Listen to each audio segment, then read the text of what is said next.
Hello everyone, this side प्रीति कौशिक। और आज का जो हमारा टॉपिक है वो है India's foreign trade after independence. कल हमने स्टडी किया था इंडिया की foreign trade at the time of independence, यानी कि इंडिपेंडेंस के टाइम पे हमारी इंडिया की फॉरेन ट्रेड कैसे थी उसके बारे में हम स्टडी कर चुके हैं। हमने कल की वीडियो में देख लिया था। आज की जो वीडियो हमारी उसमें हमने डिस्कस करना है कि आफ्टर इंडिपेंडेंस क्या हुआ, यानी कि हम जो एक्सपोर्ट और इंपोर्ट कर रहे थे उस पर क्या इम्पैक्ट पड़ा, या फिर हमारी फॉरेन ट्रेड कैसी हो गई इंडिया की इंडिपेंडेंस के बाद, वो हमने स्टडी करना है। तो कहते हैं under plan programmes of development India's foreign trade recorded unnoticeable change. कहते हैं क्योंकि जैसा कि आपको पता है कि इंडिपेंडेंस से पहले हम जब इंडिपेंडेंट ही नहीं थे तो आपको भी पता है कि हमारी फॉरेन ट्रेड कैसे थे, और अगर नहीं पता है तो हमने पिछली वीडियो में डिस्कस कर लिया कि हमारी फॉरेन ट्रेड कैसे थी। आज जो हमने बात करनी है वो इंडिपेंडेंस के बाद वाली बात करनी है, यानी कि जब डोर हमारे हाथों में आ गई तो हमने क्या किया, यानी कि हमने फॉरेन ट्रेड किस तरीके सीखी। तो कहता है उसके अंदर एक नोटिसेबल चेंज आया था, क्योंकि हमने जो भी काम किया वो प्लान तरीके से किया, कुछ प्रोग्राम्स बनाए, 5 ईयर प्लान्स चले हमारे। कहता है volume of trade started trending up. जो ट्रेड की वॉल्यूम थी वो हमारी स्टार्ट होने लगी एकदम से ऊपर जानी। Composition of trade underwent a significant change and direction of foreign trade become much more diverse than what it was the during of British regime. कहता है कि जो हमारी कंपोजिशन ऑफ ट्रेड था उसके अंदर बहुत अच्छा चेंज आया, सिग्निफिकेंट चेंज आया, और जो डायरेक्शन थी फॉरेन ट्रेड की वो भी अलग अलग तरीके से हुई, यानी डाइवर्स हो गई। ये नहीं रहा जैसे पहले था। क्या था पहले कि हम क्या करते थे, एक्सपोर्ट इंडिया से होता था रॉ मटेरियल और यहाँ पे इंपोर्ट करते थे हम फिनिश गुड्स को। तो कहता है कि केवल ऐसा नहीं हुआ, हमने डाइवर्स चीज़ों में एक्सपोर्ट इंपोर्ट किया और अलग अलग तरीके से, जिस तरीके से हमें सही लगा हमने उस तरीके से किया। ब्रिटिश रेजिम के टाइम पे जो हमने किया था वैसा बिल्कुल भी नहीं था। कंपोजिशन ऑफ ट्रेड का यही मतलब होता है, the composition of trade refers to the types of goods and services we export and import, यानी कि हम कौन से टाइप की गुड्स एंड सर्विसेज को एक्सपोर्ट और इंपोर्ट करें, यानी कि स्ट्रक्चर बताना कि ट्रेड जो हम कर रहे हैं, एक्सपोर्ट और इंपोर्ट जो कर रहे हैं उसका स्ट्रक्चर कैसा है, यानी कौन सा टाइप के गुड्स एंड सर्विसेज के साथ हम डीलिंग कर रहे हैं। तो उसको हम बोलते हैं कंपोजिशन ऑफ ट्रेड। तो जो कंपोजिशन ऑफ ट्रेड था, जैसा कि मैंने अभी बोला कि जो ब्रिटिशर्स थे जब थे उस टाइम पे, यानी इंडिपेंडेंस से पहले वाली जो ट्रेड थी वो हमारी फिक्स थी, यानी कि हमने जो एक्सपोर्ट करना है वो करना रॉ मटेरियल का, और जो इंपोर्ट करना वो होना है फिनिश गुड्स का, फिक्स था उस टाइम पे। लेकिन अब कंपोजिशन ऑफ ट्रेड हमारा चेंज हुआ, वो फिक्स नहीं रहा, उसके अंदर सिग्निफिकेंट चेंज आया और हमने अलग अलग चीज़ों में एक्सपोर्ट और इंपोर्ट किया। तो जब हमने अलग अलग चीज़ों में एक्सपोर्ट और इंपोर्ट हुआ तो जो इंडिया की volume of Indians foreign trade थी उसके अंदर एकदम से जंप आया। और कब हुआ ये जंप? 5 ईयर प्लान्स का टाइम पे जो हमने ऑब्जर्व किया। 5 ईयर प्लान के अंदर जो हमारा फर्स्ट 5 ईयर प्लान था उसके अंदर ये राइज हुआ, यानी कितना राइज हुआ इसका, 6,760 करोड़। और 11th प्लान तक जाते जाते ये हो गया 1,28,000, नहीं 12,81,379, यानी कि इतना ज़्यादा राइज हुआ। हमारी फर्स्ट प्लान जो थी वो हमारी 6,760 थी, और एकदम से इंक्रीजमेंट जो आया हमारा कितने करोड़, यानी पता है कितना राइज बढ़ गया, 1,895 टाइम्स जो हमारा इंक्रीजमेंट था वो आया। During this period, while import increased by 2,155 times, export increased by 1,590 times। तो ये बता रहा है कि हमारा जो फर्स्ट ईयर प्लान से लेकर 11th प्लान के अंदर इतने ज़्यादा, कितना ज़्यादा कहता मतलब कि 1,895, यानी अप्रोक्सीमेटली 2,000 टाइम्स इतना ज़्यादा एकदम से इंक्रीजमेंट आया हमारी ट्रेड के अंदर, जो हम ट्रेडिंग पहले कर रहे थे और जो अब कर रहे हैं। और फिर उसके बाद जो इंपोर्ट, यानी फिर बताया कि इंपोर्ट और एक्सपोर्ट की क्या थी, तो इंपोर्ट जो इंक्रीज हुए थे वो हुए थे 2,155 टाइम्स, और एक्सपोर्ट जो इंक्रीज हुए वो हुए थे 1,590 टाइम्स से। फिर भी एक्सपोर्ट हमारे कम इंक्रीज हुए, इंपोर्ट ज़्यादा इंक्रीज दिखा रहा है। कहता है it seems to be impressive story.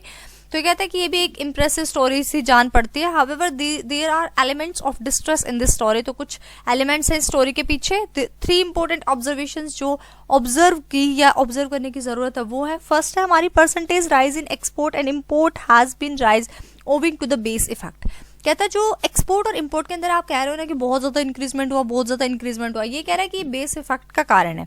Base effect यानी कि आपने जो बेस ईयर लिया है आपने ऐसा चूज कर लिया जो कि फेवरेबल है, यानी कि जिसकी वजह से आपकी जो परसेंटेज है वो हाई दिखाई दे रही है। जैसे कि आपने फर्स्ट प्लान को कंपेयर किया है 11th प्लान के साथ, तो जो फर्स्ट प्लान को आपने बेस ईयर मान के 11th प्लान को कंपैरिजन कर रहे हो तो कहता है उसके बीच में इतने सारे जो प्लान बने उनका क्या, यानी कि आप जो बेस ईयर दिखा रहे हो यानी बेस इफेक्ट जो है वो फेवरेबल ले रहे हो, वो आप अच्छा ले रहे हो, तो इसी वजह से वॉल्यूम ऑफ ट्रेड आपका कुछ ज़्यादा इंक्रीजमेंट शो कर रहा है। कहता है it means initially the volume of export and imports was very low, माना कि मतलब स्टार्टिंग में जो एक्सपोर्ट और इंपोर्ट का जो हमारा कंपोजिशन था वो लो था, लेकिन accordingly even a small increase in the total volume shows a significant rise in terms of percentage rise. तो कहता है कि बेस इफेक्ट के अंदर तो यही हुआ कि थोड़ा सा चेंज होने की वजह से ही टोटल वॉल्यूम में थोड़ा सा चेंज हुआ, लेकिन बेस इफेक्ट की वजह से यानी कि 1951 की कंपैरिजन हम 11th प्लान यानी 2007 से 12 के बीच में चलने वाले प्लान के साथ जब करेंगे तो क्या फर्क पड़ेगा, तो बहुत ज़्यादा नोटिसेबल चेंज आपको देखने को मिलेगा। तो कह रहा है बेस इफेक्ट के कारण आपको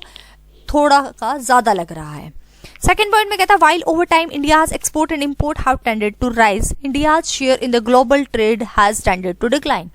कहता है जब इंडिया का एक्सपोर्ट और इंपोर्ट था जो वो बढ़ना शुरू हुआ तो इंडिया का जो शेयर था ग्लोबल ट्रेड के अंदर वो डिक्लाइन होना शुरू हो गया। It declined from 1.8% in 1952-51 to 0.5% in 1991। यानी कि जब हमारे इंडिया के एक्सपोर्ट और इंपोर्ट इंक्रीज होने शुरू हुए तो जो हमारा इंडिया का शेयर था ग्लोबल ट्रेड के अंदर, यानी ग्लोबली हम इतना ट्रेड करते हैं, ग्लोबल के जो अदर कंट्री करते हैं और हम करते हैं, वो हमारा डिक्लाइन होता चला गया। और ये डिक्लाइन कितना हुआ, 1.8% 1950 से 51 में था और 1991 तक आते आते 0.5% रह गया share. However, after the initiation of economic reforms, India's share in the world trade has tended to improve। और जैसे ही फिर हमारे इकोनॉमिक रिफॉर्म्स आए, न्यू इकोनॉमिक पॉलिसी आई, एलपीजी आई 1991 में, तो फिर से हमारे वर्ल्ड ट्रेड के अंदर इंडिया का शेयर दोबारा से इंप्रूव होना शुरू हो गया। और 2014 के अंदर India share in export trade was 1.7% and in import trade it was 2.5%। देखो ये हम जब डिक्लाइन की बात की थी ना तो हमने कहा था तब इंडिया का शेयर 1.8 से गिर के 0.5 हुआ था। 1991 के बाद जैसे ही इकोनॉमिक रिफॉर्म्स आए तो एक्सपोर्ट ट्रेड की जो इंडिया का शेयर हुआ वो 1.7% हो गया और इम्पोर्ट ट्रेड में 2.5% हो गया, तो आ गया ना इंक्रीजमेंट। तो यही कह रहा है कि इंडिया का शेयर एक बार तो गिर गया था यानी डिक्लाइन हो गया था ग्लोबल ट्रेड के ऊपर, लेकिन फिर से इकोनॉमिक रिफॉर्म्स ने सब कुछ संभाल लिया और फिर से इंडिया का शेयर जो है ग्लोबल ट्रेड के अंदर अच्छा देखने को मिला और एक्सपोर्ट के अंदर 1.7% और इम्पोर्ट ट्रेड के अंदर 2.5% था। थर्ड पॉइंट में कहता है till the end of seventh plan end हुआ 1990 में। Change in the volume of trade has not been significant compared with the change the year after. तो जितना वॉल्यूम ऑफ ट्रेड के अंदर उस टाइम तक चेंज हुआ था वो सिग्निफिकेंट नहीं था, इतना इंपॉर्टेंट नहीं था जितना 7th प्लान के बाद चेंज होता गया। 8th प्लान में, 9th प्लान में, 10th प्लान में और 11th प्लान में। कहता है उसके बाद कुछ ज्यादा इंक्रीजमेंट आया। 7th प्लान तक 1990 तक जो वॉल्यूम ऑफ ट्रेड के अंदर चेंज आया था वो इतना ज्यादा सिग्निफिकेंट नहीं था, इतना ज्यादा इंपॉर्टेंट नहीं था, यानी कि उसके बाद ज्यादा चेंज होता चला गया। अगर हम इस पूरे को समअप करें कि इंडिया की जो फॉरेन ट्रेड थी आफ्टर इंडिपेंडेंस, तो आपको क्या याद रखना, मेन बात आपको याद रखनी है कि जैसे यानी इंडिपेंडेंस के बाद बड़ी जाहिर सी बात है अब जो भी वो थी मेन अब डोर है वो अब हमारे हाथ में आ गई है इंडिपेंडेंस के बाद। तो हमारे जो प्लानर्स थे, इकोनॉमिक्स थे, उन्होंने बहुत अच्छे तरीके से प्लानिंग की, 5 ईयर प्लान शुरू किए। 5 ईयर प्लान जब शुरू किए तो एकदम से चेंज तो आना था, तो चेंज आया हमारी जो वॉल्यूम ऑफ ट्रेड थी यानी जो फॉरेन ट्रेड थी उसके अंदर जो चेंज आया हमारा। कैसा चेंज आया, सबसे पहले तो जो कंपोजिशन ऑफ ट्रेड था वही चेंज हो गया हमारा। कैसे ट्रेड हो गया, यानी कि हम केवल जो एक बात के ऊपर रट लगाए हुए थे कि रॉ मटेरियल का export and import of finish good, सबसे पहले तो ये रट्टा छोड़ दिया हमने। एक्सपोर्ट और इंपोर्ट हम अलग अलग चीज़ों में करने लगे, अलग अलग वेराइटी भी करने लगे। उसके बाद फिर हमने देखने को मिला कि जो हमारा इंक्रीजमेंट हुआ वो बहुत अच्छा इंक्रीजमेंट हुआ था 5 ईयर प्लान्स के थ्रू। जब जहाँ पे फर्स्ट प्लान से लेके यानी फर्स्ट प्लान की कंपैरिजन 11th प्लान से जब की गई तो अप्रोक्सीमेटली 2000 टाइम्स का इफेक्ट पड़ा था, यानी 1895 टाइम्स का इम्पैक्ट पड़ा था, यानी इतनी इंक्रीजमेंट ज़्यादा हो गई थी मतलब फिर हमने बताया कि इंपोर्ट की इंक्रीजमेंट जो हुई थी वो 2155 टाइम्स हुई और एक्सपोर्ट की हुई थी 1590 टाइम्स। तो कहते हैं ये बहुत ही इंप्रेसिव स्टोरी जान पड़ती है, देखने में ऐसा लगता है अच्छा सच्चे में इतना अच्छा इंक्रीजमेंट हुआ, लेकिन इसके पीछे थोड़ी सी तुम्हें जो तुम सुनोगे या देखोगे मतलब तो तुम्हें पता चलेगा इसके पीछे कुछ डिस्ट्रेस स्टोरी है। और वो जो बताया इस स्टोरी के अंदर जो डिस्ट्रेस है उसके अंदर हमने 3 बातें पढ़ी। उन 3 बातों के अंदर पहली बात ये थी कि जो एक्सपोर्ट और इंपोर्ट के अंदर परसेंटेज राइज दिखाया जा रहा है वो बेस इफेक्ट के कारण आ रहा है, यानी बेस ईयर लेके हम जो परसेंटेज निकाल रहे हैं उसकी वजह से इम्पैक्ट आ रहा है। जैसे अगर हम बेस ईयर 1950 को मान रहे हैं और हम 2007 या 2012 का डाटा निकाल रहे हैं, मतलब उसकी कंपैरिजन कर रहे हैं, तो जब कंपैरिजन करोगे तो ऑटोमेटिक जाहिर सी बात है इतने सालों के बीच में इंक्रीजमेंट तो होगा, और वो ज़्यादा इंक्रीजमेंट इसलिए शो हो रहा है क्योंकि हम कंपैरिजन बहुत ज़्यादा पीछे वाले डाटा के साथ कर रहे हैं।